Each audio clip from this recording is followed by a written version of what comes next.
Giddy up. The Real Kyper and Bourne Show. Justin Bourne, Sammy McKee, Nick Kypreos, Derek Brandeo, and let's welcome back to the program, David Sis. David Sis Boomba. Sis Boomba is back. Welcome, David. Yeah. Do you want more than that? That's all I got. That's all I got, too. Welcome. He's got a really catchy nickname for him. Did you know that he does work with my hometown Owns on Attack? Is that right? He does, yeah. Loves the Attack. And unfortunately, my beloved Attack are down 3-0 in the first round to the Memorial Cup host, Saginaw. Sounds like wow. David Sisyphus. Not He's going well, pushing boys. a rock up a hill there. Were we That's going well. expecting this? Yeah. We were. Yeah, very good. Sisyphus? Heard it. Yeah, we were. Unfortunately, we're down year for the boys. We'll be back next year. All good. right. Welcome aboard, everybody, in Sportsnet 590, Sportsnet 360, and Sportsnet Plus from 4 to 6. As always, download us when you can't catch us live on any of your favorite pods. And remember to text us 590-590. Is this also a shortened week for us? It is. It is. We're off Friday. We're off Friday. We are. Yeah. You know, those Blue Jays, they love to play day baseball, and we can't work during that time. We're just too invested in our beloved Toronto Blue Jays, who had such a wonderful evening last night. They were really good, I thought. Oh, good process. my God. Can you No.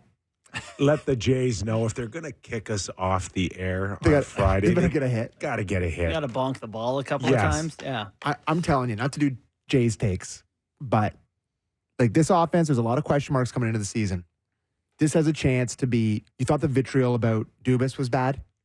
The vitriol about Ross Atkins this coming season, if it goes south, has a chance to be all world. Didn't Teoscar hit two the first Teoscar's game or great. something? He's really good. And He's like driving in. Lourdes is- He's driving in Shohei Ohtani. I think Lourdes hit a bomb in 3 straight games. Gabriel Moreno's one of the best players in the league behind the dish. Like they've had a bad stretch raking. of 2 years here, and could get really bad if they're bad this year. So that's All my right. Jays take off the top, boys. I All right. believe they can That's- pitch.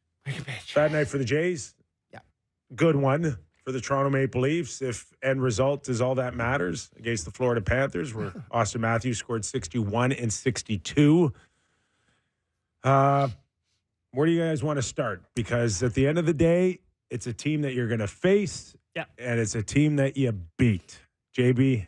I think I want to start with, do you put stock or any merit into it? There's a funny tweet from our guy, the Oak Leafs, who was like, you know, when they were up 5-1, everyone was doing the whole, yeah, you can't read in anything into these games anyway. And then they start to give up the lead, and everyone's going, well, this just shows their playoff fragility. And it was like, do we not care about the game, or do we care about it?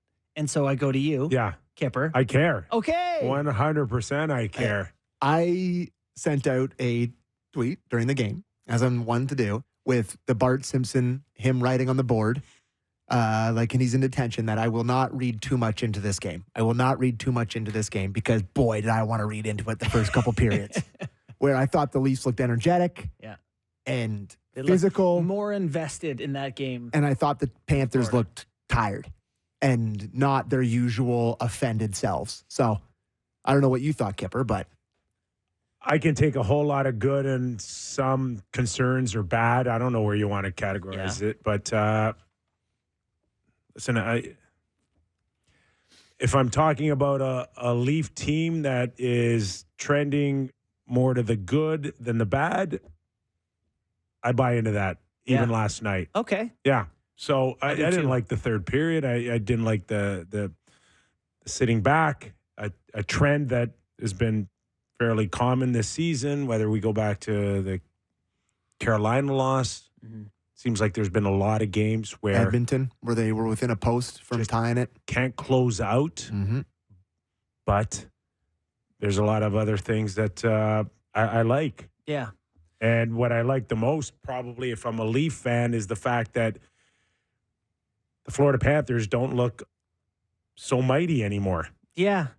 I worry about the length of time they have to figure it out, but you're right. They don't look like what they looked like early in the season when they felt like the President's Trophy faves and, as you said, offended all the time. Yeah.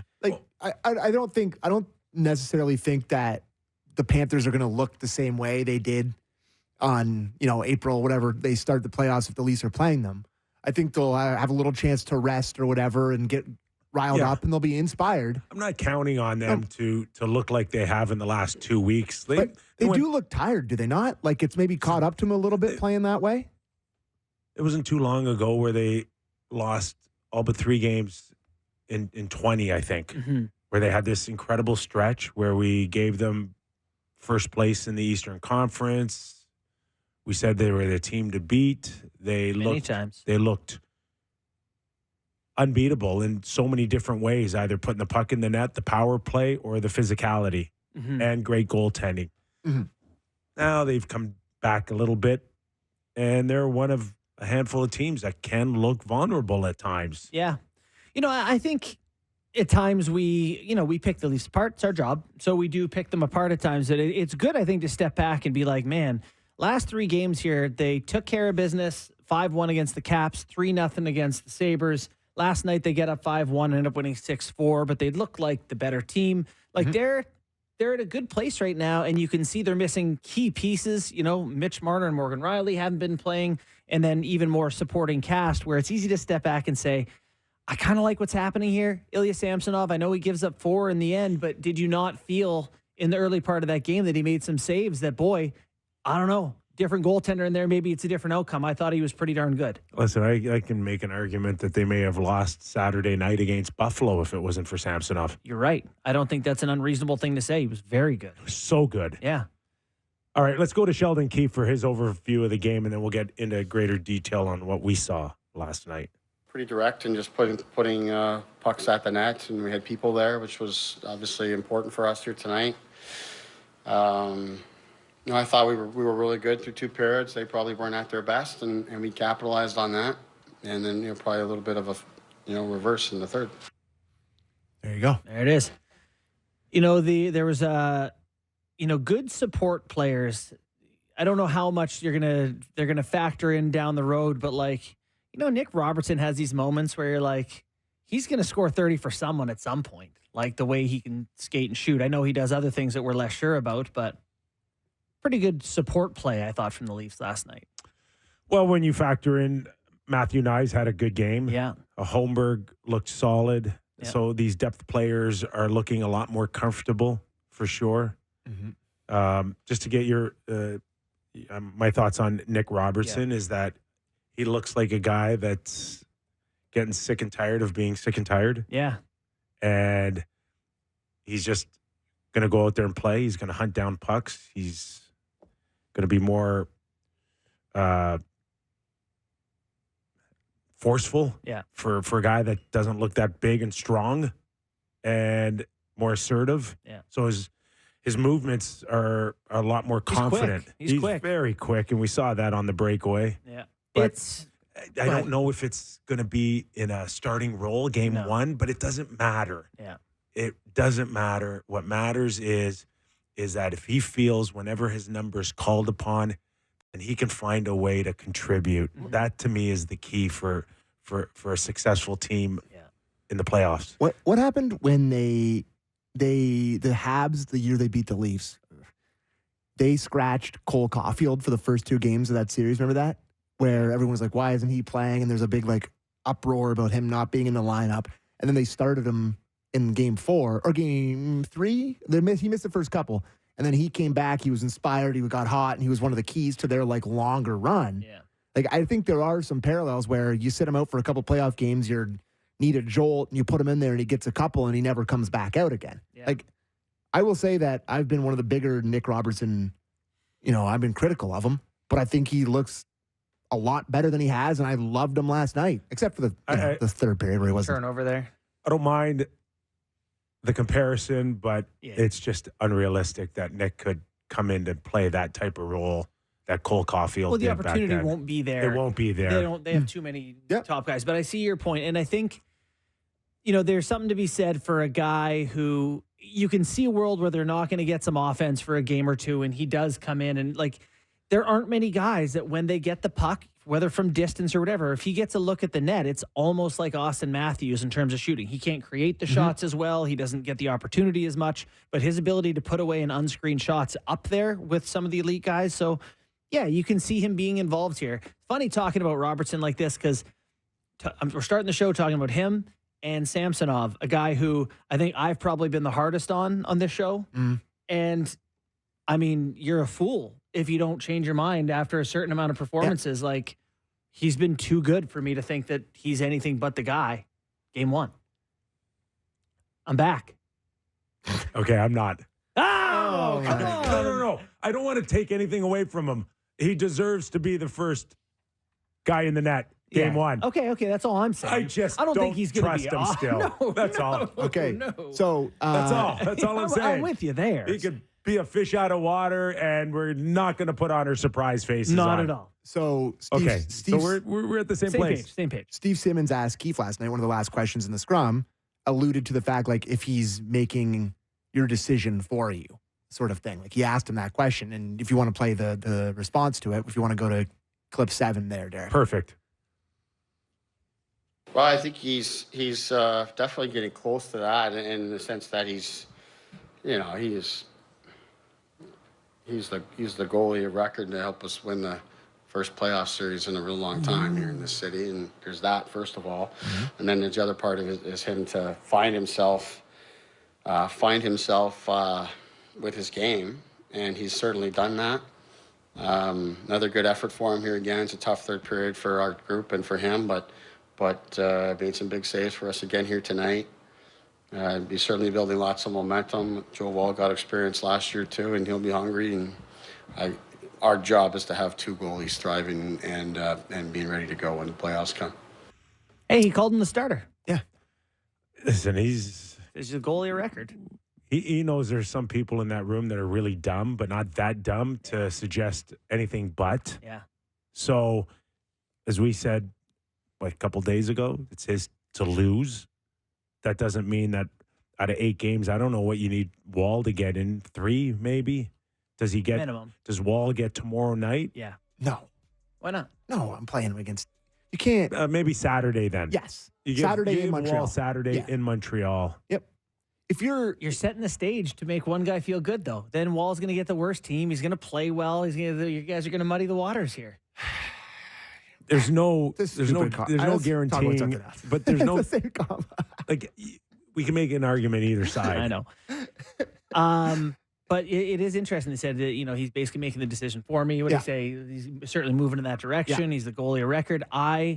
This guy, what day was he waived? I don't remember, but he was waived, and every team in the NHL said don't want him. And he is your game 1 starter. Do you know how triumphant a comeback that is? He was placed on waivers on New Year's Day. They didn't want to play him in the American League for fear of it going worse. For fear of him getting lit there and going, God. I know I'm going to throw something out that will make me sound like hindsight's 2020 here. But I mean, that's what we do, baby. This is Sports Talk Radio. But if I'm a general manager right now on the outside looking in, like I would have claimed him. Yeah. I would have claimed him. It would have been 25-26. He's won a playoff round. Good stats. He's on a 1-year deal. Yeah. With half of it gone. So if you would have claimed him, put him in a situation where he looked half decent. Like Detroit doesn't want him? Devils don't want him? You could have gone back and traded him at the trade deadline. Yeah. Oh, you're saying those teams. Yeah, you're right.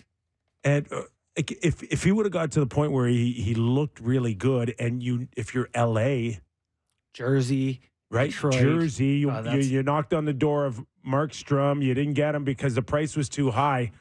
Why wouldn't you have given up a second or a third for a rejuvenated Samsonov, who you for a flyer essentially did what the Leafs did and give him a fresh start? Anthony Petrilli brought this up with me on Leafs Talk. The Leafs waiver luck this year has been unbelievable. Who else? With Benoit, McMahon, and Martin Jones, and Samsonov.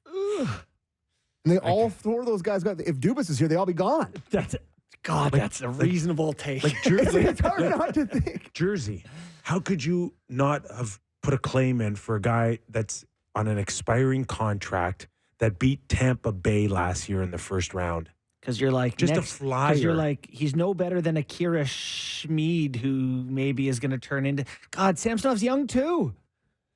I don't know. So, anyways, Boys, he was so bad. Oh, he was bad. He was bad. He was bad. According, I'm just, But you've also seen him really good a short while ago. It's not like he's been bad for many, many years. His numbers when he was waived, he had an .862 save percentage and a 3.94 goals against when he was waived. Putrid. So I think that was the worst out of the 60-some goalies. Yeah, that he was. had played in the league at the time. Yeah, that's correct. Yeah. So there you go.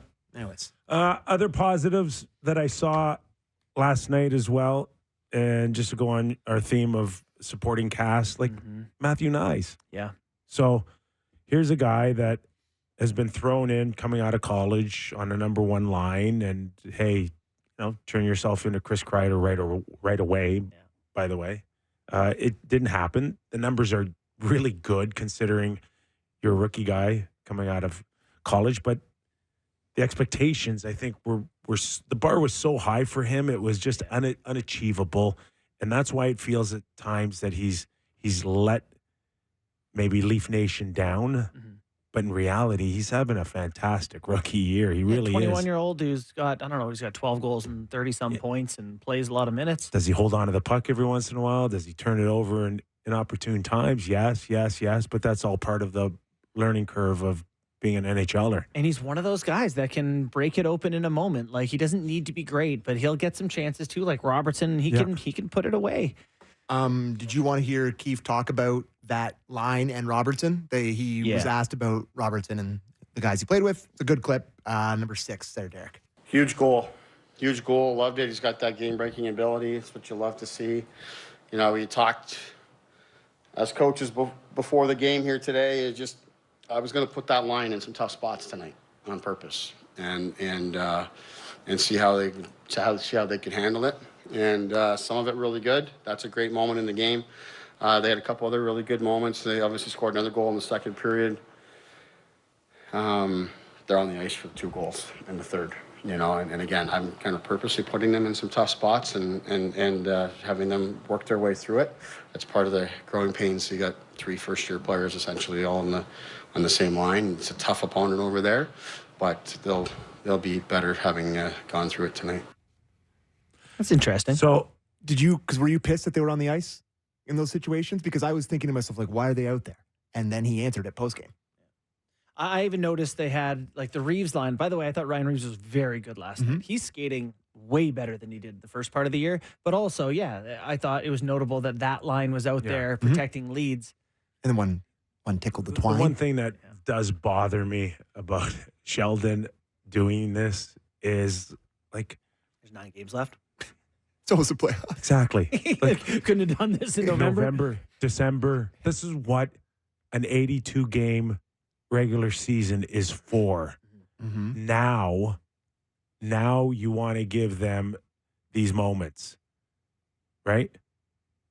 But you chose in November to play your horses 24 minutes a night. So I think probably somebody got into his ear a little bit. Or, maybe finally he feels like they're assured of where they're going to be in the playoffs, and he wasn't so sure. I just hope that there's enough time here that they can work themselves into those scenarios in the playoffs and remain calm. But Kip, don't forget, this guy was coaching for his job at times in the regular season. I mean, he was. Yeah. We had him on the hot seat several times. There were times where it felt like he had must-win stretches of hockey where he was playing his stars like it was must-win hockey. Particularly that Western road trip where they went and played, was it in Calgary, in Edmonton? Yeah. They blew that lead late in Edmonton, and they played in Calgary, beat them, and then beat Seattle. I remember that. That was the time. I was in Vegas. That's why I remember. Which is a valid point. Yeah, it's not good. But you're going into the first round when you lose. If you lose, when you lose game 1 or you're down 2-1 in the series, your job is on the line again. Yes. So what are you going to do? You're going to resort to what you did when your job was on the line in November or December. Yes, absolutely. So what is the point now then of... Well, they didn't get the experience then, so I think better they get it now than not at all. I mean, it's cramming for the test a little bit. Right. But the question is in the playoffs, if there's a scenario where will you trust these guys or will you go back to your old ways? You'll go back to your old ways because they're better. But didn't you have some great sample sizes with 7 games to go in the regular season? And they got lit up. They got scored on twice in the third period. Here's your sample size. We know to not do that. But any coach, regardless of if their job's on the line or it's not, which it definitely is for Keefe, and I think he would understand that even if he was here and we asked him. He would say the same thing. But like every coach is going to be playing to win every game hard in the playoffs. It's not like he's going to be experimenting then. Even if you're Paul Maurice or any guy that has a job solid, they're not going to be experimenting in the playoffs. I think this is just kind of the time of year. I think the likelihood is that one of these guys may find themselves on a line. Yeah. You know, like you may find Nyes is with the big boys and needs to be in those moments or whatever. They won't be out there together, but they may be out there individually. What'd you think of the Nyes jump when he jumped Mikkola? Yeah, I liked it. I liked it. And I mean, clean hit by Mikkola, but like the Hughes being that doesn't competitive. matter. Clean, not clean. I don't care. Don't hurt our guy. Yeah, don't. I thought it could have been a 2 for interference. Sure. But not like really dirty or Yeah, anything. I guess I'm not here. Yeah. Yeah. I wish it wasn't between his last fight and that attempt that it was like 2 months You ago. wish the gap wasn't so substantial. Exactly. Yeah. Like, can you be that guy every night? I do wonder Is it in you? Yeah. Well, Matthew Nyes. I think when he toggles the switch on, it seems like they had a talk to me, like going into this game that like you can't go into that game and have Florida dominate you, physically humiliate you. Like Nye's response there to me didn't feel like he was mad about what happened so much as being cognizant of the opponent and the situation in the season. Yeah, I think one of the main, other than the Leafs goal scoring, which is clearly the most important part of the game, but I think one of the things we talked about a ton during that playoff series last year is that they looked like they were intimidated by the Florida Panthers. And they looked like they were physically outmatched. And they didn't enjoy that part of it.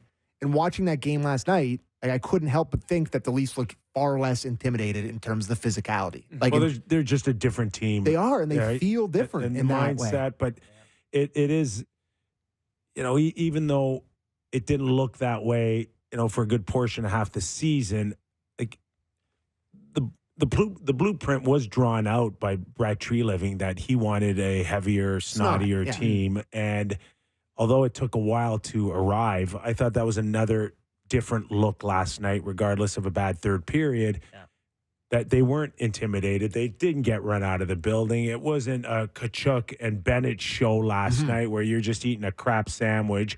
And for Matthew Knives to go from that of last spring to being buried by him and essentially knocked out of the series to a guy being the aggressor on Mikkola was another good sign for the Toronto Maple Leafs. And Totally I think, agree. some of the depth guys that they have been very good players. I think Andre Kasha is a good example of someone who I liked a lot as a player. Like after the whistle, Tyler Bertuzzi hasn't been the greasy, tough guy I thought he might be, but it's nice that in those games he'll do it. And he's always He's a there. greaseball. He's there. always there. And guys like Kasha and Mikheyev, and they weren't, right? No. Like Bertuzzi does have his fist in people's face. The other thing I wanted to make sure I got out, because I have now praised Robertson and Samsonov, is that from the start of the year till now, I can't tell you how much better I think Max Domi is. And not that I think his skill is any different.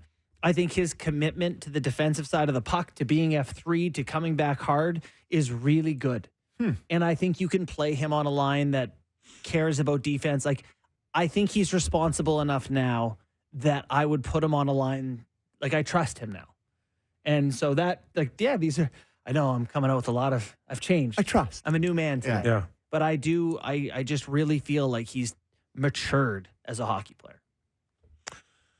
I don't think Marner's playing tomorrow night. We have an update on Riley and Mitch from the coach this morning, if you'd like to hear it. I do. Clip 8, please.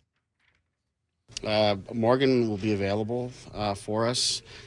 Mitch, I haven't had a chance to discuss with him here yet since he's come off the ice. But, I think with him, we're just going to feel it out and talk to him and likely make it more of a target for the weekend. Yeah. If we're not sure, he's not playing. Right? They don't want him to play. Pardon? They don't want him to play He's the probably, weekend. he's probably dying to play. Yeah. I do think this is one of those things that wait until it's ready and tack on a week, Like, I'm sure Is it's that right. almost 3 weeks now? It's the month of March, wasn't it? It was the 10 second games? second Bruins game, right? That they played in Boston. They lost. Yeah, it was the March the 7th. It's now April. Almost a month. Yeah. It's a long time. I mean, ankles are tough. I was presuming. I think it's But- ankle, right? Not that they're going to rush him back. I get it or whatever, but like they do need to get him playing hockey games here. Yeah, he's got a few weeks. Yeah, still like you need it's to. getting close. What's Like- Montreal? 7 games to go? 7 1, games to 2. go, but that's March 6th, and the season ends the April 6th. 11th, April 6th, right?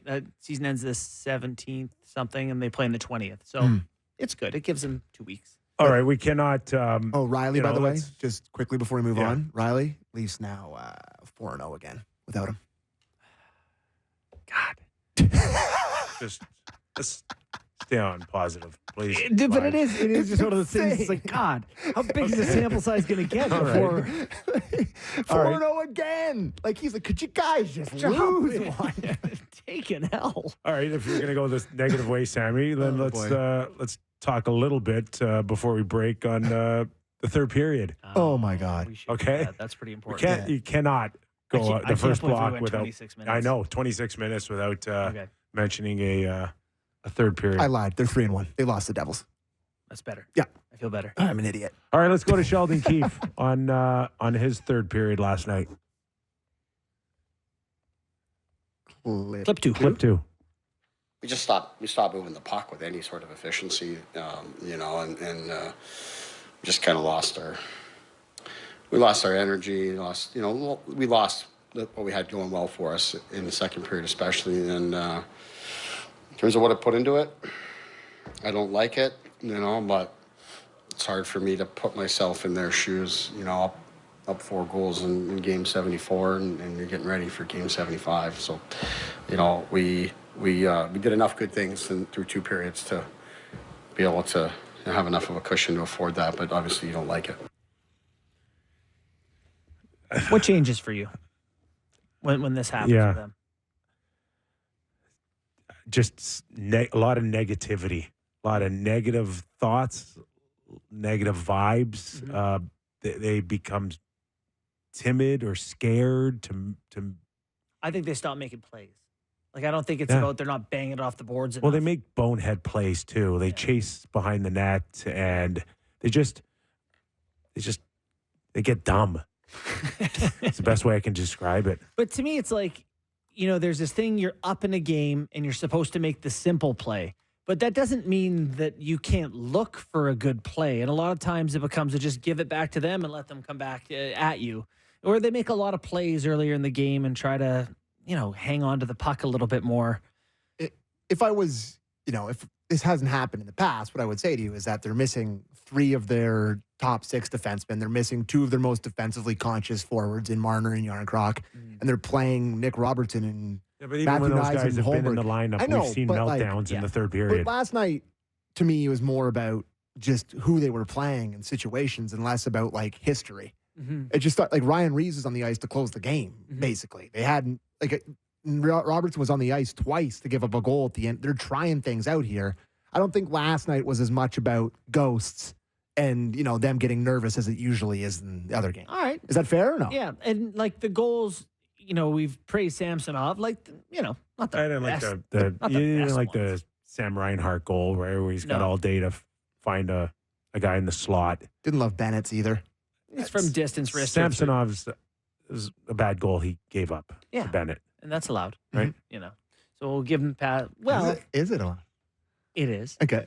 It is when you've been playing well since Jan. But Yeah. yes, it's you don't want to see. It does make me. That's one of the things that makes me uncomfortable. Is the knock was that you weren't sure if you could trust him when the moments got big, and that kind of reaffirms that a bit. Quickly before we go, Simone Benoit last night, +4.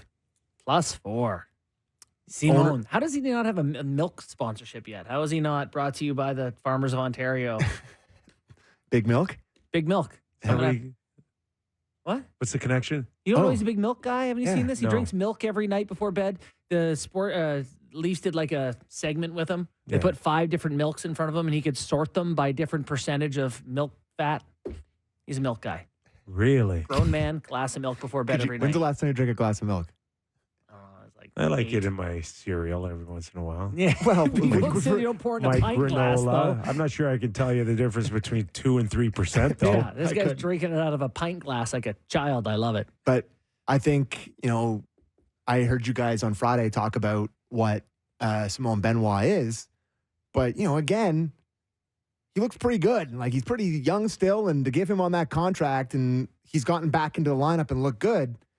More questions about the playoff lineup when it comes to defense and No who one's starts. talking about Lilypad. Where's Lilypad? Is he alive?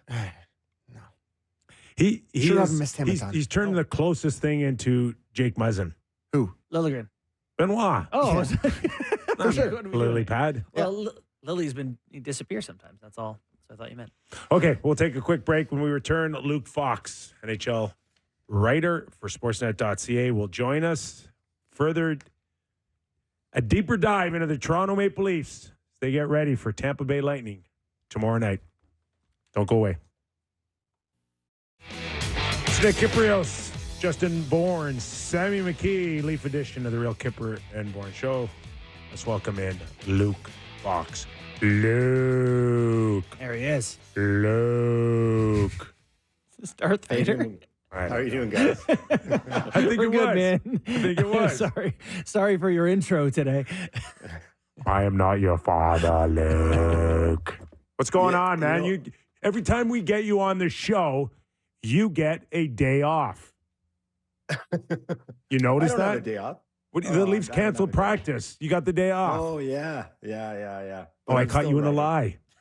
I'm still writing. don't think so. You definitely Anyway, didn't. It's funny because the first time I heard the phrase "rest is a weapon" was when Guy Boucher was head coach of the Senators, and he would drag that out all the time. And it seems to be catching on in Leafs quarters.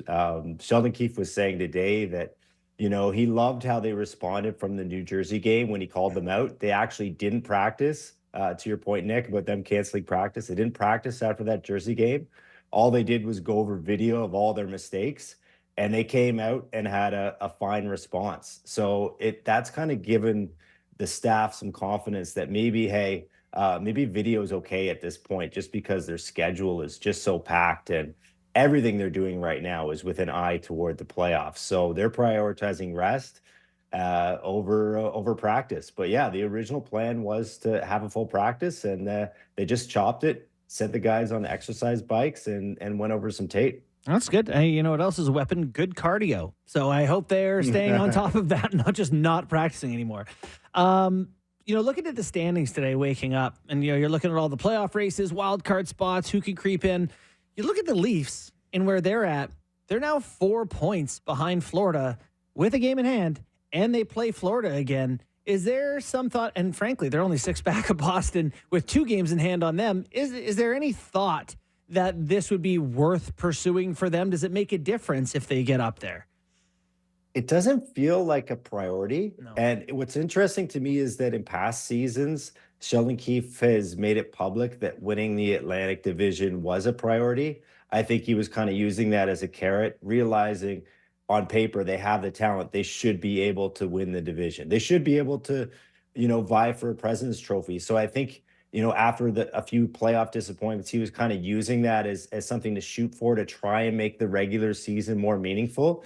This year, it's not a topic of conversation at all.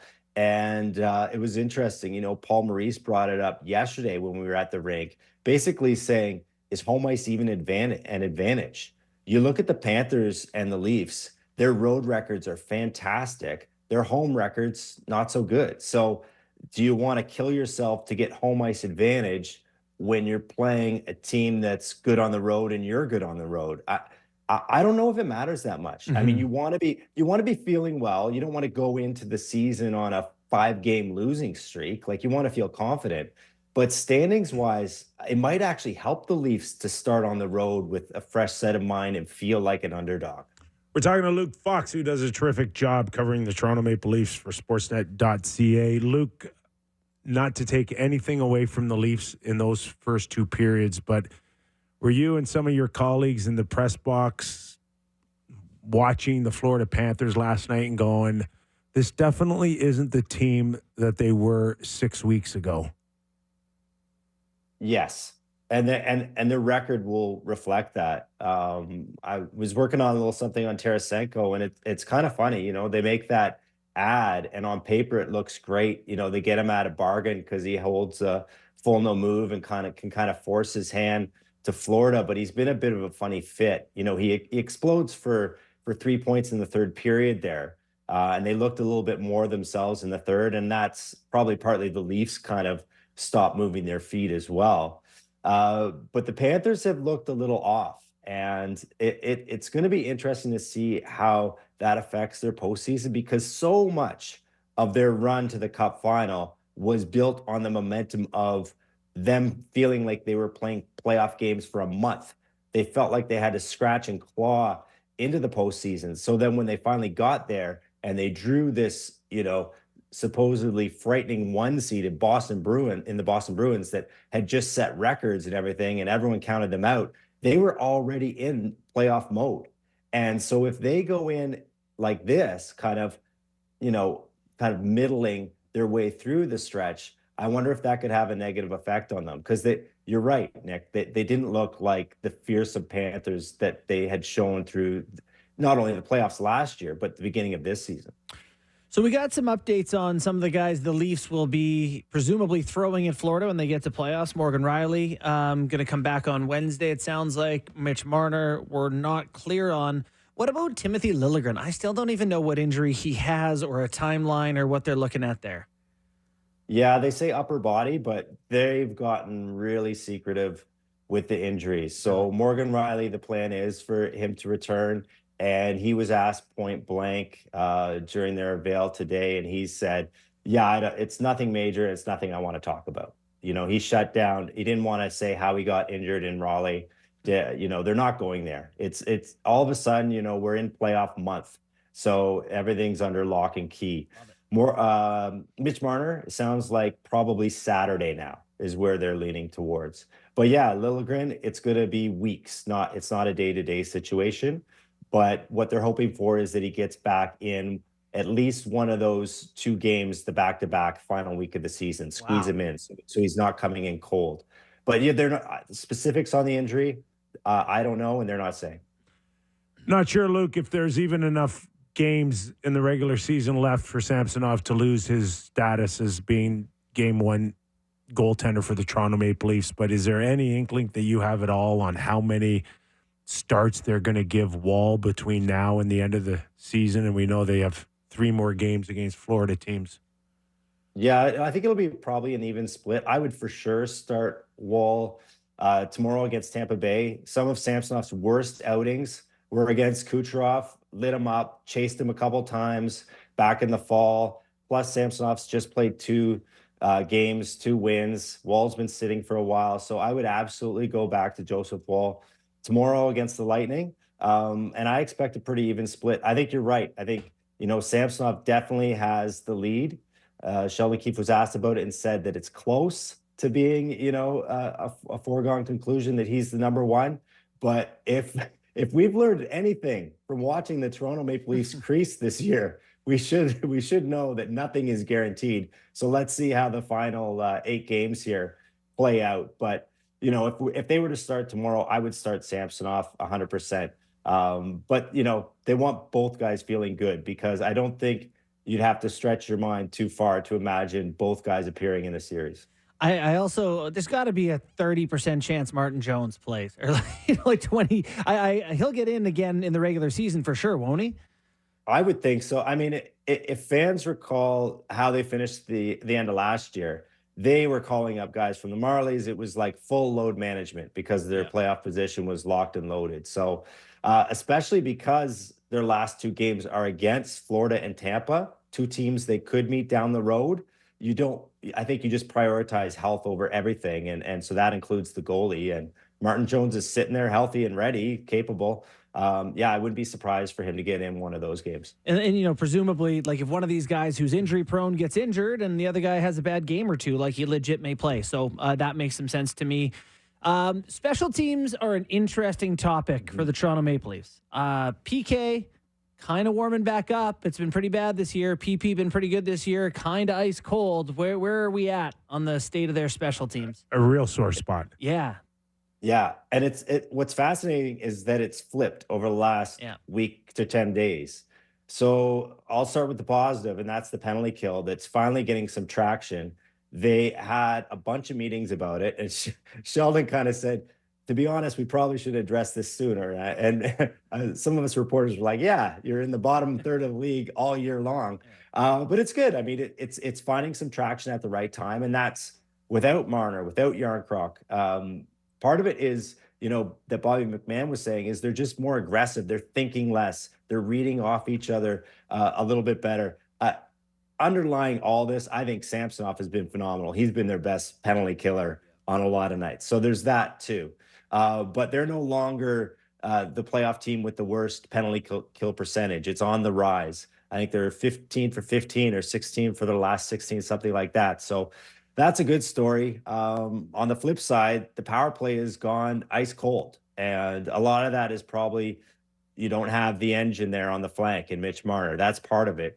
And I asked Sheldon Keefe about it after the game last night, and he said it's more than just that, though. He's like, we're just a little bit off. Our execution isn't there. We're not acting as quickly. There's been some games, quite honestly, guys, where there's been more shorthanded chances the other way than the Leafs have had quality looks on their power play. And it's undone them in past playoffs, so they need to get that sharpened up.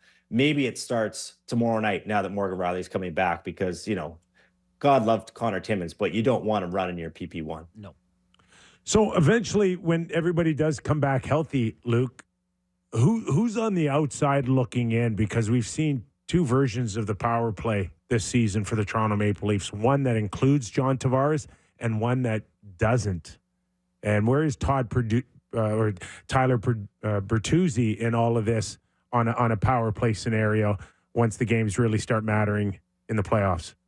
It's got to be Tavares. I just think, Sheldon Keefe, his future with the team could be on the line come playoff time. And who are you going to bet on? You're going to bet on the five guys that are the core of this team, that are the highest paid, that have spent the most time on the ice with one another.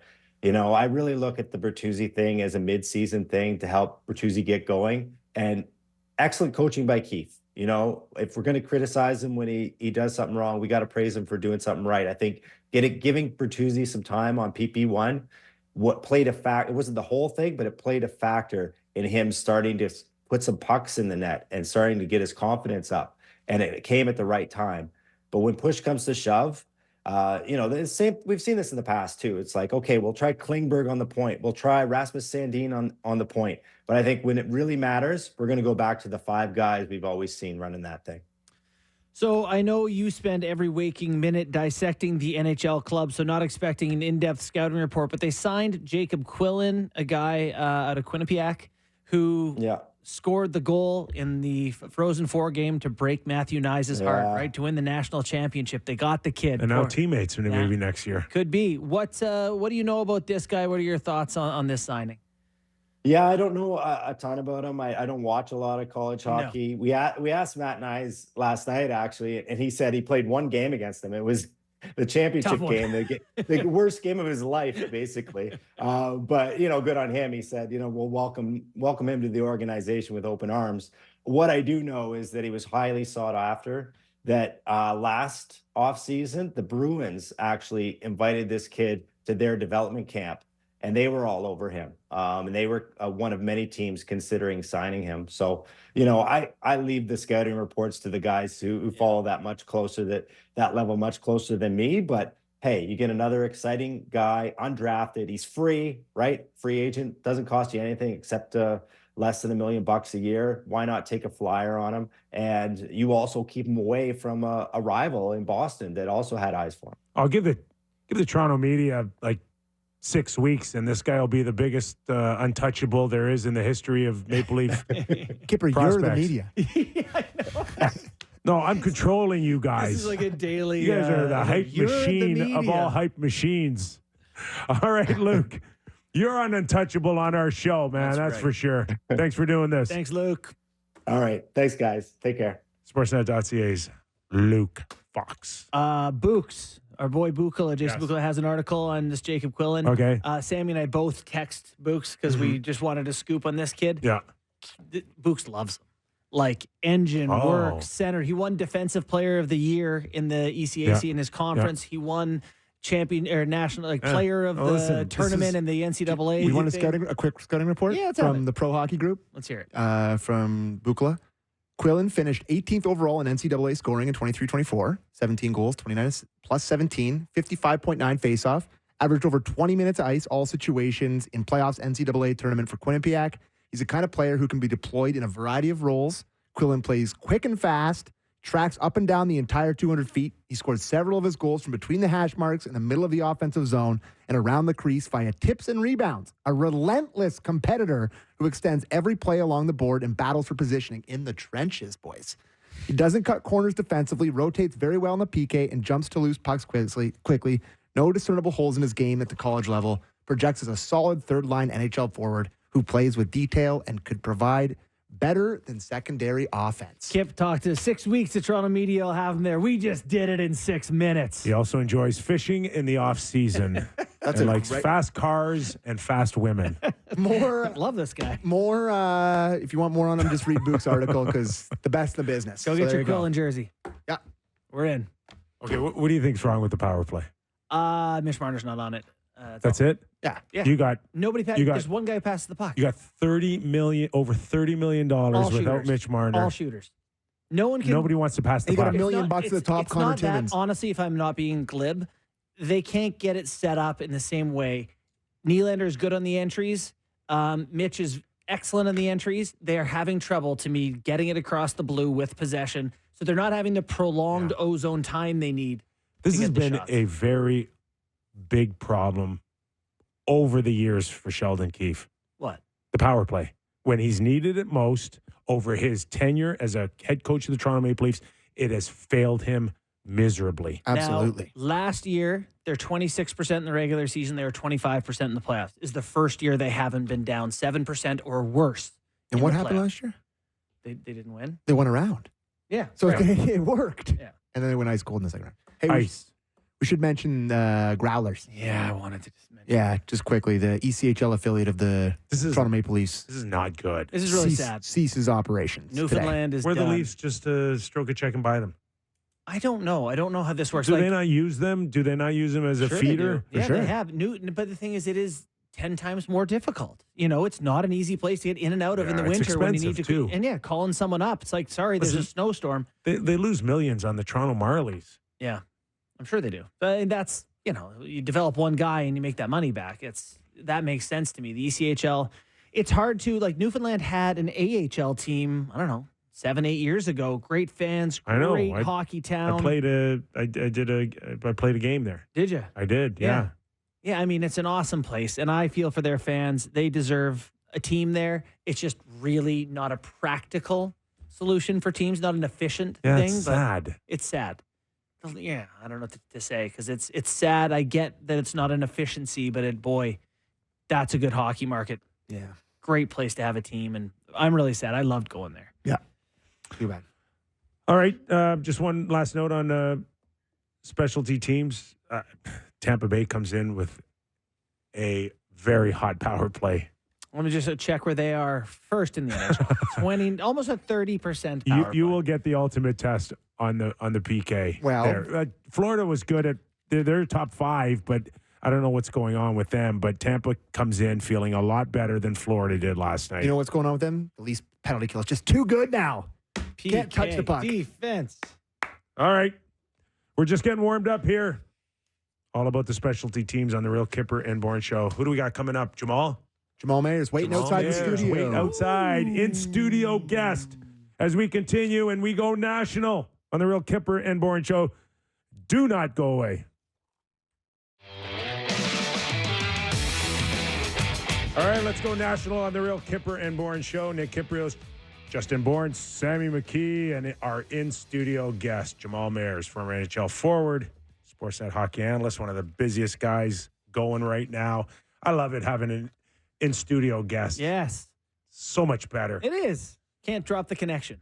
Mersey, if you can fill out one of these programs, you got the full-time job right there in that chair. I'll give it to you, bud. We'd love it. We'd love it. There's a lot of notes there. I'm a little nervous. How are you? Doing well, doing well. Ready for the playoffs to start. Yes, I know. And you, of course, make your home base in St. Louis. Yep. I just asked you off the air if you went by chance to watch Edmonton Oilers and St. Louis Blues last night, but you didn't. But nonetheless, an interesting story developing in the Western Conference where we thought, at least I did, that things were dead and buried. But there is a small chance with the St. Louis Blues just hanging around. They're 8-2 in their last 10 games. And they're not out of it, is my point, based on last night. Which is kind of strange because the game previous at home, they lost 3-0 to the Sharks. And you thought, okay, that's the end of them. Put the fork in them. But they're a resilient group. And let's be honest, Edmonton comes in, you know how that works. You see that they had just lost to San Jose. Maybe they let off the gas a little bit. But you're right. They've managed to stay relevant right till the end. They're still technically in it. There's still hope. I'm not sure how much hope the fan base necessarily has at this point, but they're right there. They could still somehow sneak in, which is amazing to me. Yeah, no, let's talk a little bit about the playoff races, keep with the West a little bit. It's very possible that Oilers team could end up drawing Vegas, which I don't know. I thought this Oilers team, best chance in the West to win a cup. Is that not a terrible draw for the Oilers, or do you think it doesn't really matter? You kind of got to beat whoever anyway. I think they're going to have to slay that beast or that dragon, whether it's in the first round or the second round, or perhaps in the conference final. At the end of the day, it's probably not ideal, but I think they're a confident group, and they should probably be thinking Vegas doesn't want to play us. Yeah. And so they've solidified their goaltending. They've turned their season around in regard to how they defend and how committed they are to defending. Connor is doing Connor-like things, and it feels like they have more depth now. Perhaps it was at the expense of Kane and the development of Fogle and a couple other young guys, but that was essential, in my opinion, for their bottom six to find and identify what their role is going to be. And I feel like they're not so dependent. Yeah, they're top heavy, and like a lot of teams are, but they have a little bit more depth up front. And defending wise, I think they do it as a group. Yes, the depth definitely there. The additions of Carrick and Adam Henrique, but on the back end, did they need one significant pickup here on the back end? A more legitimate top four looking guy? Is CC enough to hold his own, playing 20 minutes every other night? Guess we're going to find out. I think they probably realize that they're going to have to score sometimes out of their troubles, right? They're not going to defend to a cup, but they're going to have to score. The power play is going to have to come up big. They're going to have to do it a different way. But they're not as porous defensively, I think, as they have been in the past. They're an offensive team that will scare a lot of teams, and I don't think they're gonna win 2-1. I think they're gonna have to win goals that are 6 and 7 goal games, and that's just how they're gonna have to be their formula. And timely saves are gonna be important. And I think that, to me, goaltending is no longer a concern either. So this is a team that I would not want to face. And you can answer this too, Kip, but do you think it matters how you play going into the playoffs? Like when you guys won your cups, I don't know how your teams were playing, but does it make a difference, or is it just a whole fresh start by the time you get to that game one? So it's kind of actually a funny question to ask that, because that season, we started the season and didn't have a regulation loss, I believe, in 24 games. So we started, we had tied a couple, or maybe we'd lost, but we haven't lost. So we were a team that perhaps, with 6 games left in that, we weren't playing well, but we still found a way to win. We're also a team where you'd watch them and sometimes in the playoffs, you realize we don't have our game, and then boom, we turn it on like it was a faucet and win. My whole career, it was a rule that you can't just turn it on, but that was the one team that could just turn it on. Yeah. So I would say that's because they had won a cup previously, and they had those players that knew they could do that, I would generally still say that the answer is no, you can't just turn it on, that you want to be playing. You don't have to be playing your best hockey, but you can't be playing poorly. In 94, we were. You guys traded everyone, didn't you? Yeah, we made Deadline? about 6 changes at the trade deadline. But you won the President's Trophy. We won the President's Trophy. And made those changes. Well, we had that's this. unbelievable. We had the comfortable feel that we were the best regular season team, and yet we went into the island. I'm thinking around February, March, and we had not won there in like 2.5 years. It was Yeah, they something were pretty ridiculous. good around that time. And we felt that was a must win for us. That forget about being in first place. Forget about people looking at us as legit Stanley Cup. We needed to slay that dragon right there. And it was a crazy game in which Mike Richter started. Keenan pulled him, put Glenn Healy in. Heels was worse. Pulled him back out, put Mike Richter in. Heels is now screaming at Keenan they're dropping F-bombs like going crazy. And it's like out of control. And somehow we came back on a Zuby game-winning goal and beat the Islanders. And we felt that was by far the biggest win of the season. And it really helped the psyche. I don't know if the Leafs can feel the same way with their victory last night against Florida, a team that just thoroughly thrashed them in the second round. But these are things that can stay in your mind going into the playoffs. Absolutely. And you're right. That game was kind of sometimes you learn lessons and you send a message even when you lose games. Like that was one of those types of games for me, watching the Leafs against, the Panthers in that regard, because they sent a message that they weren't going to be pushed around, that they were going to stand up to them, and that if they likely face each other in the playoffs, they're not going to have that mental edge that perhaps going into prior to that game, even though it's just one game, that maybe that Florida thought they would have mentally over the Leafs. So how do you feel when you watch some of these scrums? Yesterday, we were talking about the Buffalo game where the end of the game was 3-0 and everyone's squared off, but everyone's gloves are on. Kyper called it a Gen Z brawl. I think, I think that's Sammy. Someone called it a Gen Z brawl, which is very funny. Yeah, very funny. Do you feel like when you watch, like, all right, McMahon and Tucker going at it for a while, but no one's fighting, like, is that today's way of standing up for yourself, showing that you're not going to back down? Or do you think it's like, all right, just do this? Well, you can't help but remember, like... Don't ask our generation. Well, I want to hear it. Like, are you kidding me? Like, I want someone to say the thing that everyone's thinking. just getting to the front of the net, I remember you would get punched in the face. Yeah. Like, it was just like cross-check or a punch. The game's changed.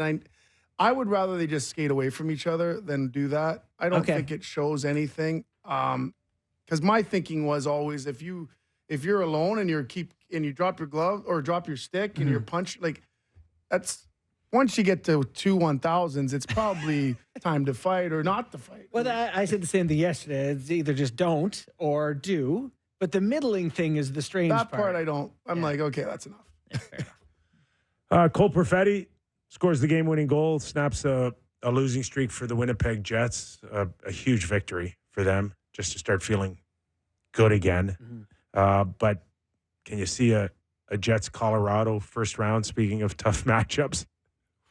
I mean, I would love to see that one. The Jets have been, for years, I feel like they get to the second half of the year and they sort of have been like dwindling a little bit. But I feel like there's enough there this year. They're deep enough up front that they could still give Colorado a good push, no?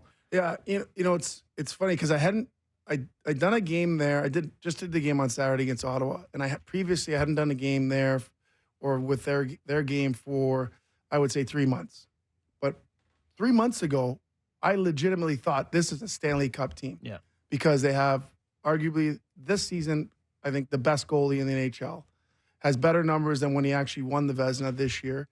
And they defend as a group. They're committed. They have a standard they hold each other accountable to. The question was offense. Where are they going to get it from? They kind of figured that out. They're healthy. And then I watched them play on Saturday. I'm like, this is a shadow of the team.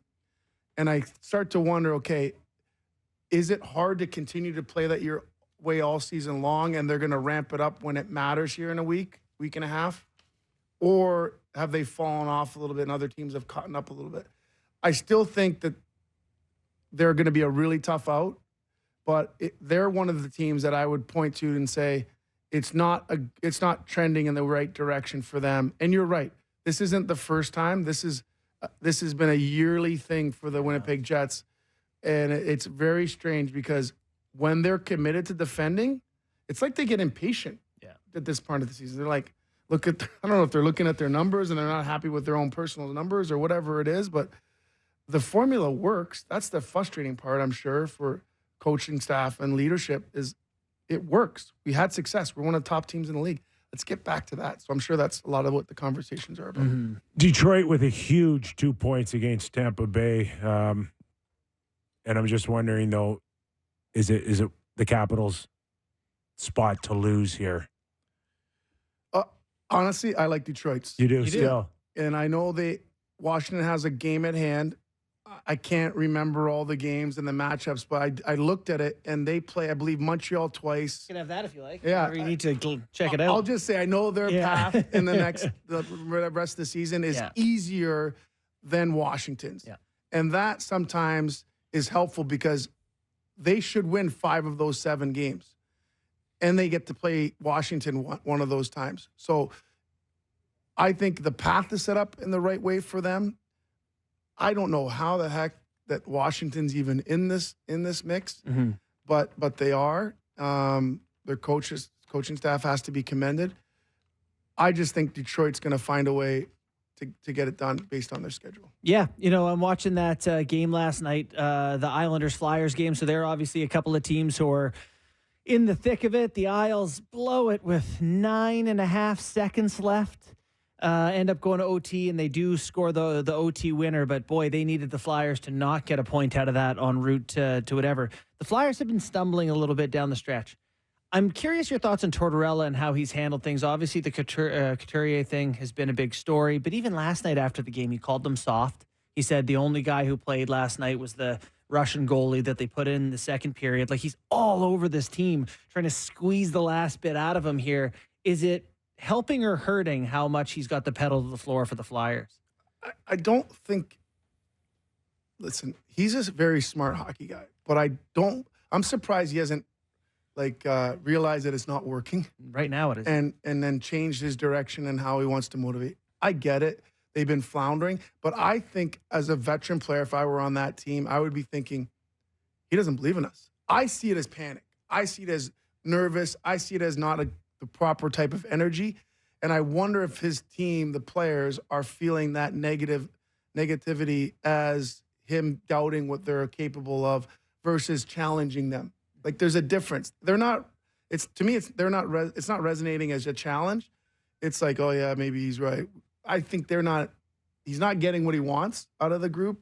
I think he needs to shift because it's become too much of the negativity, too much of the challenging, and it's not working. So at some point you got to pivot, and that's what I feel about. And this is the same team that he's described them as having huge cojones. Yeah, I know. And then last night, really soft. Which one is it? Yeah, so there's the same players. I agree. I think that's the first time I've heard that. It does feel like panic. Yeah. Where it's like we were supposed to be in. I was going to do this great thing with this team, and now it feels like it's slipping through my fingers. And he's really set himself up, Tortorella. And listen, I'm with you. Really good hockey mind. Great success. Has won in the past. I get all of that. But he's really set himself up as being one of the focal points on what went wrong at the end of the year. He's made himself a huge story, and it's not the story of the players with their lack of experience or not coming up big in the big moments. It's about, did you suck too much oxygen out of that room? Yes. So let's say this. Let's say at some point, I would say you tried it for, let's give it 2 weeks. It's probably been longer if you're really in that room. And you talk to your coaching staff, and it's not working. Wouldn't you shift and say, okay, let's try to show them some positive video. Let's show them some video from earlier in the year. Let's talk about the things we do well as a group. Let's empower them to feel good about themselves, to not be afraid to make mistakes, to play on your toes and see what happens. Mm-hmm. I don't know. I just feel like today's players are perhaps a little bit more sensitive. They're still wired the same, that if you I just think you gotta. It's like when you have kids, right? I know that my oldest daughter, after a game, I could say she's a soccer player. I could say to her that was terrible. I don't know why you're even playing. I don't think how you think you're going to play college soccer after this. And I could say that to her, and she would internalize it. She'd be upset with me, and she'd go and if I Get to work. But you're looking for a reaction. yeah, I'm looking for reaction. But I know her personality that she's going to respond and she's going to kind of go show me. Versus my middle daughter, if I even say 4 amazing things and I give her 1 negative, she only hears the negative, right? Yeah. So it's like you have to know your audience. You have to know who you're talking. I just feel like there should be a shift there. I'm surprised it hasn't been. What you remember earlier in the year, him yelling at Bobby Brink and someone else, like he really goes at guys when he gets upset. And Kip's talked about maybe him going into management at some point. Well, Doug McLean had mentioned on one of our shows that perhaps he might aspire to leave the bench and maybe go into management, upper management. Like work with Briere. Could you see a guy like Craig Berube sliding in there if that's the case? That Berube's got his pick, doesn't he? I think so. I would like to, I would like to see Chief in Ottawa. I just feel like they need. Yeah. I've always, I don't know about you, but I always liked like a coach that showed emotion. I know that that's what coaches today are probably a little bit more reserved. I don't know. I'd always feel like at some point I need the coach to get on the ref. I need the coach to show some emotion, to get upset. And sometimes it's by design. Sometimes it's to get our attention. I don't know. I just feel like that's what that team needs. Mm-hmm. I don't know. I just feel like I always felt like there's value in that calculated, emotional response from your coach. We're in this together. We're battling together, and I could feel the coach's energy. Yeah, I like that too. I want to get your thoughts on that Ottawa team. Like, it's a unique thing. So they've underachieved this year. I think they've been one of the more disappointing teams in terms of what we thought they might do. They have these young players they're trying to bring along, and it just hasn't happened. And maybe some of that is coaching. They get rid of a coach. They bring in a guy who pretty clearly is going to be a temporary coach. But also, they have a captain who's a young guy. He's quite young. And then you have Claude Giroux, who comes in, who's an older guy. That's sort of like, I don't know if that puts a tension in the room where you have an older guy, but the younger guy is the captain. Like, what are your thoughts on the way Ottawa's leadership, from the coaching to the Giroux and Brady dynamic, and just a way forward for that whole thing that just has been a bit of a mess this season? Yeah, I think that there's been a lot of growth with their bottom 6, in particular their fourth line. And you guys know this. When you're one of those guys, you have to recognize time, score, situation. And sometimes Brady has an unbelievable hockey mind. And when he recognizes his team isn't doing the things, he does those things that I think the bottom 6 should be doing because he recognized it. And I think like drawing and energy. And where games start slipping in those shifts, and he wants to respond physically. He's the guy with 3 30-goal seasons in a row who's our leading scorer. He doesn't need to be doing that. So sometimes I feel for Brady watching him try to do all of it. Mm-hmm. And sometimes he needs help in that part of it.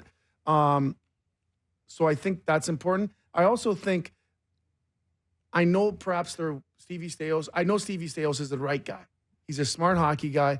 It's hard, though, that when you don't have a coach, right? So everybody knows he's the placeholder. All the players know it. They're kind of like, I don't know how to say this the right way. The most disappointing part for the way that they're playing right now, and they're playing so well, is I call it selfish hockey. Mm-hmm. This time of year, people could perceive it as they're playing for each other. No, they're not. You're playing for yourself. They're playing for their next contract. They're playing for their next position, playing for another team to see how good and where they can go next or how much more money they can make. That's the easy time to play. And to me, it would make me upset if you're Brady watching these guys competing now down the stretch when we needed you in October and November. So until they get the next guy in there that establishes the standard, and I also would suggest this. If you look on paper, really, really amazing core up front. This is probably a crazy thought. as good as Batherson is that mix the right mix? Like that, I think you have to analyze too. Yeah. Because to me, as good as he is and all the, those pieces, it's like, is it really working the way you wanted it to work? Like, it's been 3 years. And so I just think Ottawa's got to be careful. Even though Brady's signed long term, like, what if he says, I've had enough? I don't know. Yeah, that'd be devastating. Well, the one thing that and listen, I'm like everybody else. I'm a huge Brady Tkachuk fan, and I've got no problem with him being the captain of the Ottawa Senators, but I don't know if it came a little too early for him, where he's still learning how to be a pro or a great teammate. There's no question, I think, that he was heading in that direction. But when you put a guy that young, that early in a situation, you better make sure he's well insulated with other veterans that can still pull him aside, and he can lean on others to say, what do you think about this situation? What should I do? What should I say? And I look around the room and I see nobody with the exception of Claude Giroux. And Shabbat, Norris, and Sanderson. who Young, else is Batherson, there to help Stützle. Brady Tkachuk how to be an NHL captain? You're 1,000% right. People don't realize how that works, right? I remember when Eric Brewer got named the captain. He was my roommate, got traded for Pronks. Not easy shoes to fill, and you could argue whether he was ready or not for that job. I remember we're roommates, so I said, listen, Brew, in front of the team, anything you say, I'm going to support you. Yeah. But when I don't agree with you, I will pull you aside and I'll say, I'm not sure you handled that right, because I want to make sure that this works. And so, not that I had, but Listen, you have you've a been voice. around, You have a voice. And you're like, guys are listening. If you react like whatever, then they're going to take on that energy. So you want to make sure it's heading in the right direction. You're 1,000% right. They have to, and not just one more, they need 3 more veteran type players that can help him. Because he's going to make mistakes, but he does need guidance. As much as he's been around it his whole life, as much as his intentions are in the right spot, Kyper, you're 100% right. Is that hard though?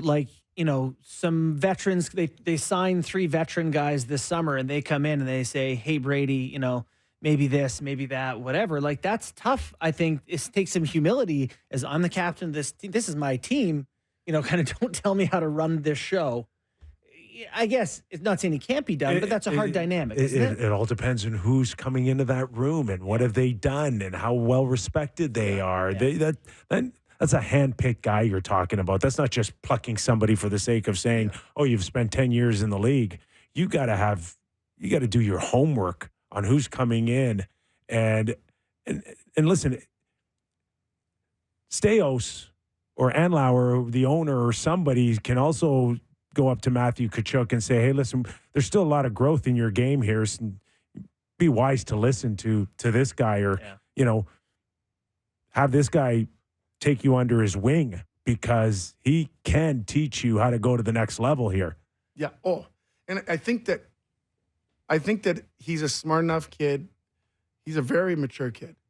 He's gonna want that. He wants that next step. He wants that next, and he knows at the end of the day, you're financially secure. You're an all-star. You're respected by your peers.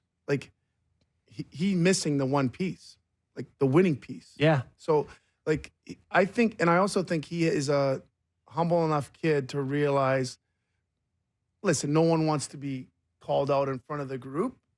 You have to know what the personalities and who you could do that to, and who you can pull aside, and if you bring the right person in, I think he's going to be, and I think he's going to be open to it and recognize why they're bringing these people in. Yeah. It's only going to take 3 dinners and 2 road trips where he's going to be like, I can learn from this guy. It's crazy though, looking at his stats and bio, 6'4", 225, 330 goal seasons, 24 years old. That's a impact player. If he can get in playoffs, I think he'd be just a wonderful force for them. We got Jamal Mayers in studio on the Real Kyper and Bourne Show. We are talking Stanley Cup playoffs. We're talking captaincy. We are talking 101 parenting. We do it all on this show. Yeah. So, Jammer, before you take off, we know who's the favorites, right? Give me a team that some people might be sleeping on here once we start this playoff run. And I don't know where you would put Carolina. So I'll tell you a funny story. So my brother said, I think Carolina is like a real good sleeper team. And at the time, they were first. I'm like, that's not a sleeper. I almost said Dallas, and I was like, first in the center. But I do like Dallas, and I do like Carolina. And Carolina is because, in doing one of the games there and talking to Rod, you could tell that, how do you say this the right way, but you could tell that he liked the way his team was playing, but perhaps the goaltending wasn't. He didn't say it, but you could kind of tell, the way that the season was going. And the fact that they didn't make a move at the deadline when everyone in hockey was thinking, you need a goalie. Yeah. And they must have known they're going to get a healthy Anderson back. They're a team with the additions they made at the deadline that are going to be really, really tough out, I think, for a lot of teams. And then the reason why I like Dallas, to be honest, is because I think teams that have older guys that haven't won before, give guys that are 26, 25, maybe they've had a ton of personal success. It's always more fun in hockey to do it for somebody other than yourself. I think those teams that find those connections and those guys that they can lean on for, they have an extra incentive and reason to do it. And I always think those teams are dangerous. Kip likes them both, too. Jammer, what do you got tonight on the network? Just going to talk hockey. 6:30, Hockey Central? Yes. You got a game tonight, or are you off tonight? We got 3 games, I think. There's too many games. Lots of games. Well, we look forward to watching you tonight, pal. Thanks for doing this. Well, I appreciate it. Appreciate it, Jammer. All right. Thanks a lot. Jamal Mayers in studio. Does a terrific job here at the network. We're going to take a quick break, and we come back. Sammy McKee, game time, plus a little Sid talk, an elite company with only Wayne Gretzky and Gordie Howe will tell you in what category when we return to Real Kyper and Bourne.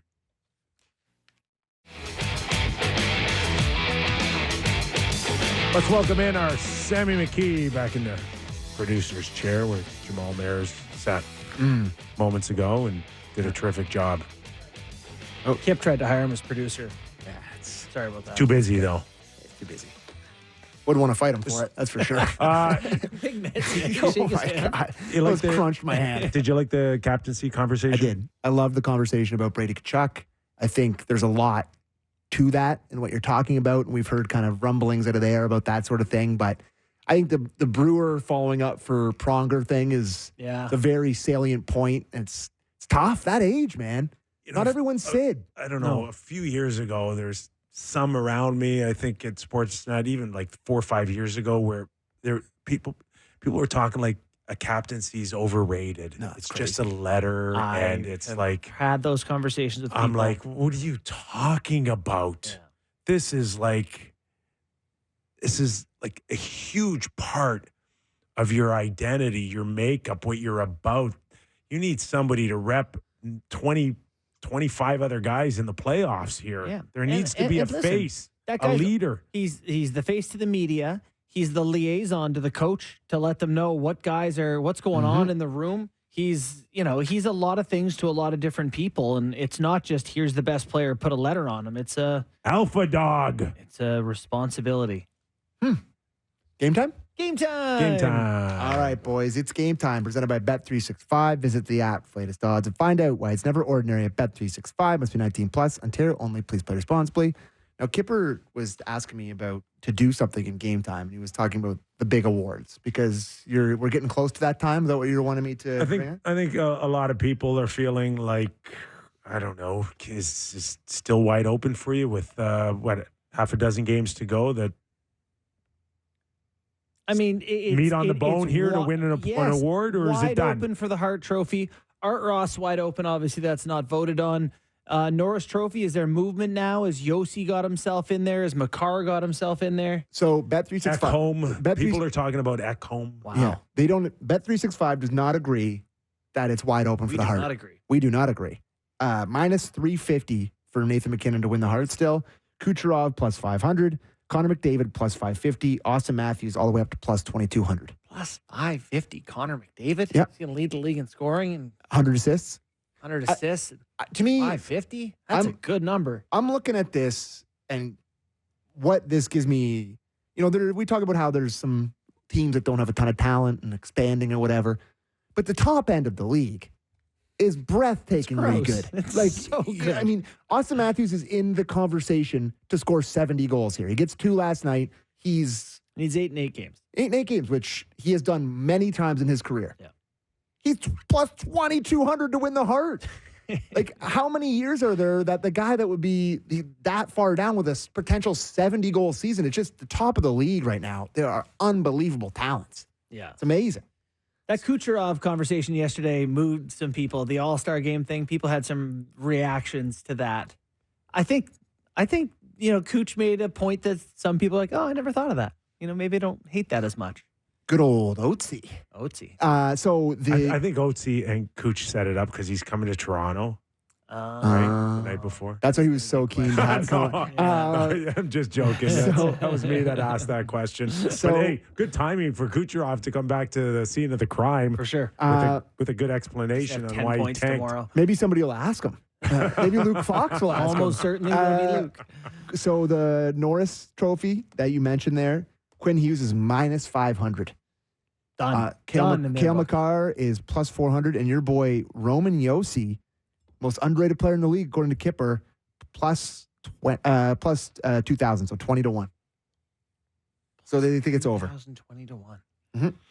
I gotta tell you, a couple of these long shots are pretty good. You know who else has shown tremendous life still on the Nashville Predators on defense? Who's that? McDonough? Brian McDonough. Is he a reason why they're still? I think so. Yeah. Yeah. I mean, what a hockey player.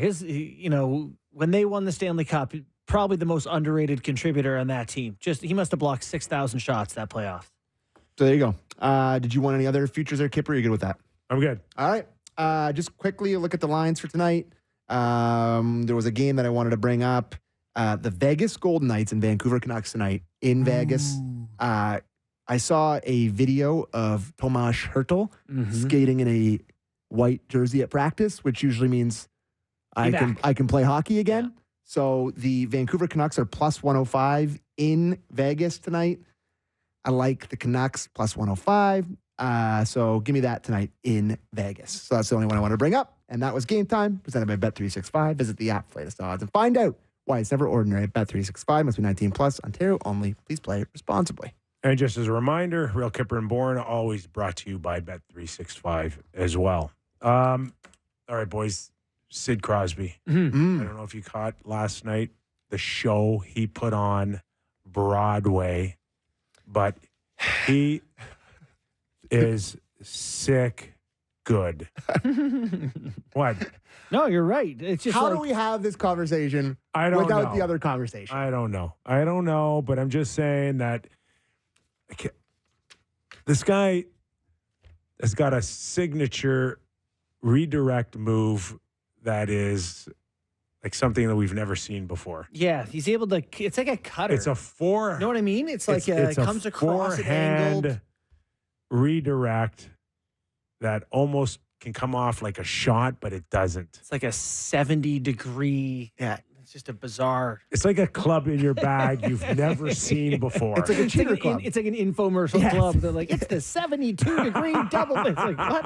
When am I going to use that? So he could sell that. Oh, yeah. The Crosby tipper. Did you know that him getting to 82 points last night ties him with Gretzky, with Wayne Gretzky? Probably heard of him. Wayne, not Brent. No, 19th point per game season.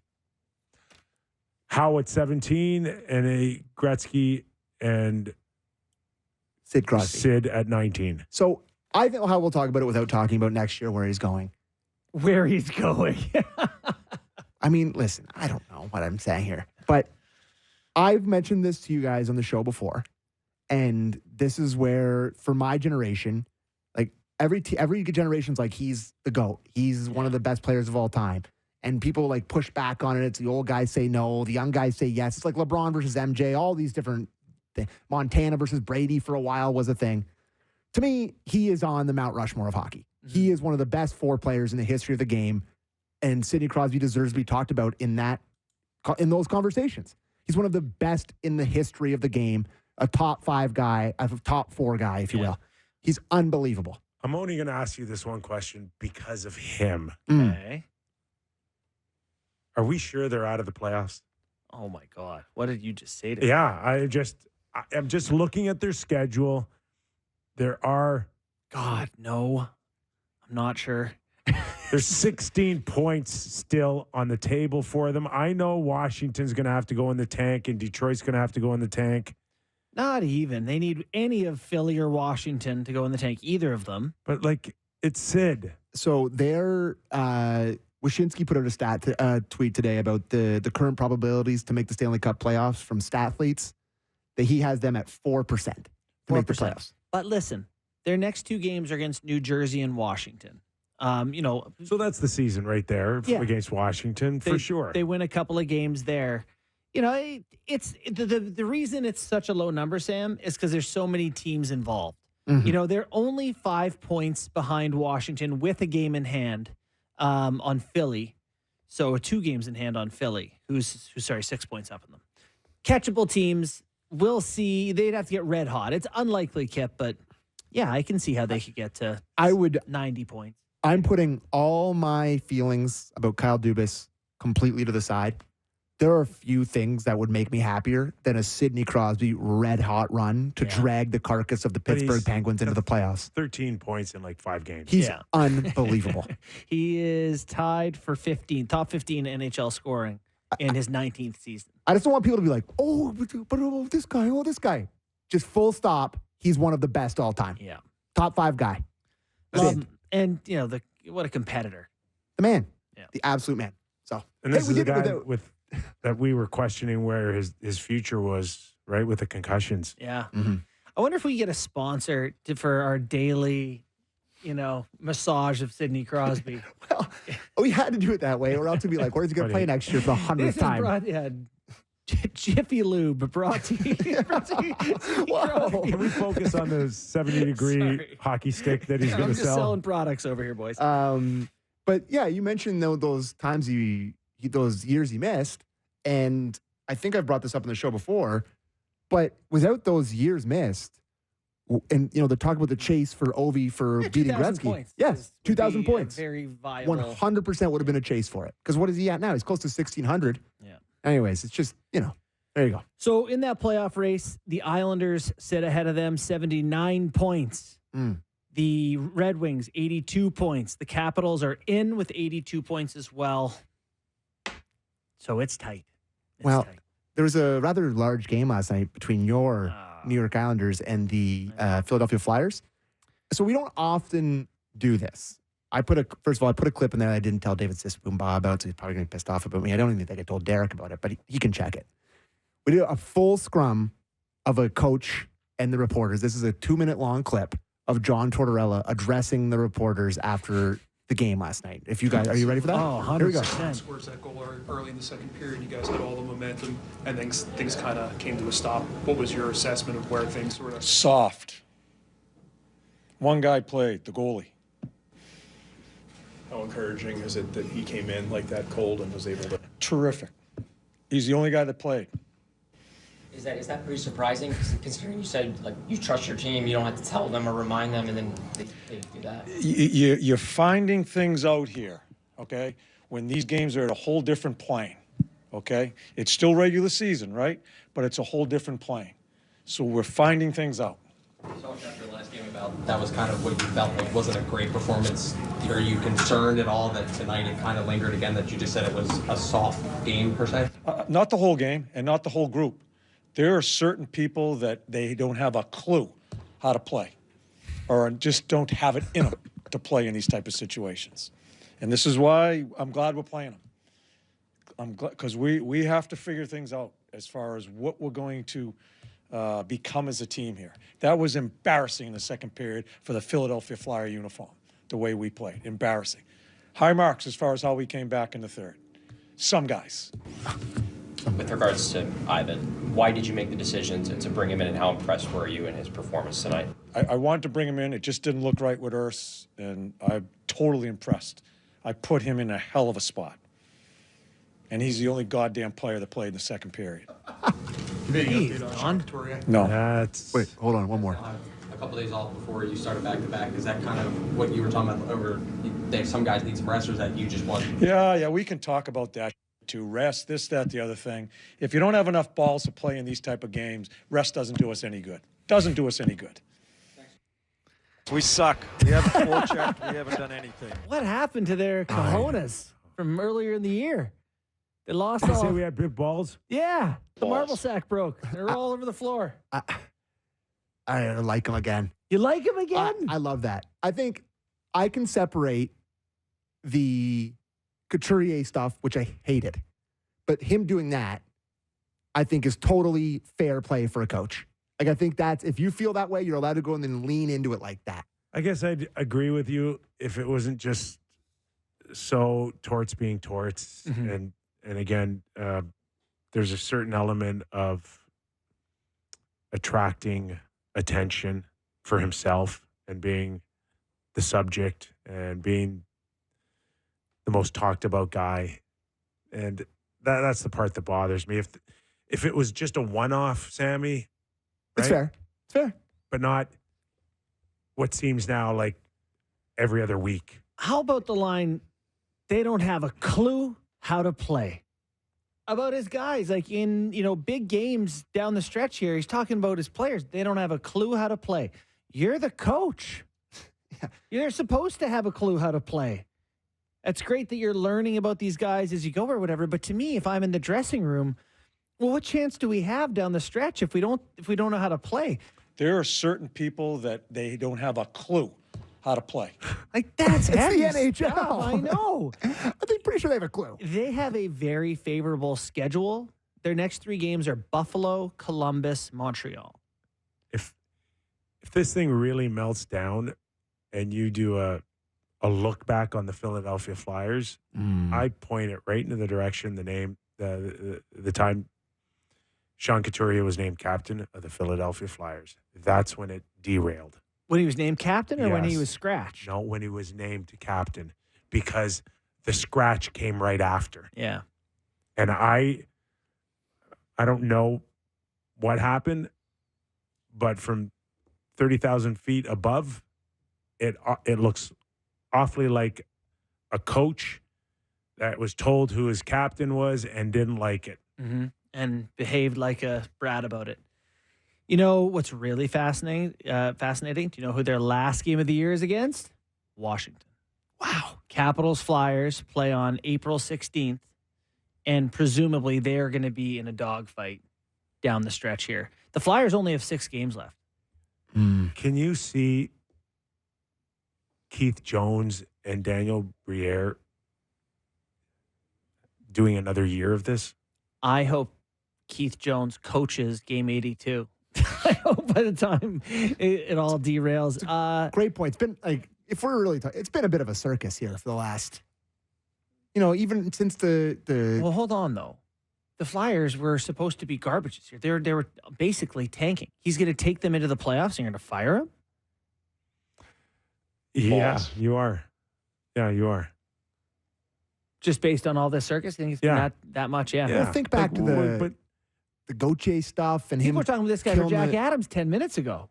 killing the reporter about the Hayes stuff, this stuff, Couturier. Done a lot, boys. It's okay to lose your playoff spot because of inexperience and all the things that he mentioned, but this is the same group that you were talking about having the biggest set of balls. Yeah. I don't know. He phrased No, it, he not has me. his words. Yeah. It's his words.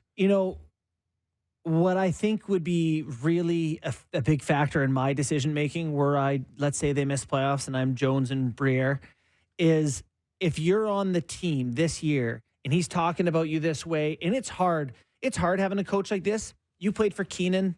I had a hard junior coach, but whatever. But we won. We won like crazy. We won our league. And you can justify how it makes you feel and the misery of going to the rink when you're having success. If you get treated like that and you lose, it's tough to play for that guy again the next year. It's tough to be like, yeah, sign me up for that again. The stuff that didn't work last year, I had a great time. So you might lose some buy-in from some guys if it doesn't work. All right, we got a few minutes left. I wanted to bring this up, but we ran out of time in our first hour, Leaf edition. But last night we had Sportsnet's National Game of the Week on Monday, Toronto and Florida. Did you catch the post-game interview between Ryan Reeves and our Sean McKenzie about having a shirt on? Do you know anything more than I do? Because he wanted to do the interview shirtless, and Sean told him, go put a shirt on. No, is that what happened? No. Well, but it is the implication. He had a shirt on. He had a shirt on when he did the interview. He was talking about wanting to do it with a shirt off. Yeah, that's right. But but did someone tell him he couldn't is the question. He made it sound like he was not allowed that's weird, to do it without a shirt. Willie does it shirtless all the time. Willie rarely has a tarp on. Yeah. So this man's nipples out every day of the week. I mean, yeah, if I had Ryan Reeves' body, I'd probably want to do every interview with no tarp on. You know, he's a huge jack guy. He made a reference that, and I know he's just tongue in cheek, and I get all of that. You know, we get, he's a card. Yeah. He's a card. But like, that's what's going to get you up there with the NFL. And, that's what he said. He said, if you want to market want to catch the NFL and the NBA, we got to market this body. I love it. Get him out there. No shirt. Well, one of mandatory no shirts. One of my favorite clips ever was when Scott Oak was interviewing him, and Scott Oak knows him from Winnipeg, and he's like, "Oh, you know what I look like? You've seen me in the hot tub, Scotty." Like he's like, I love.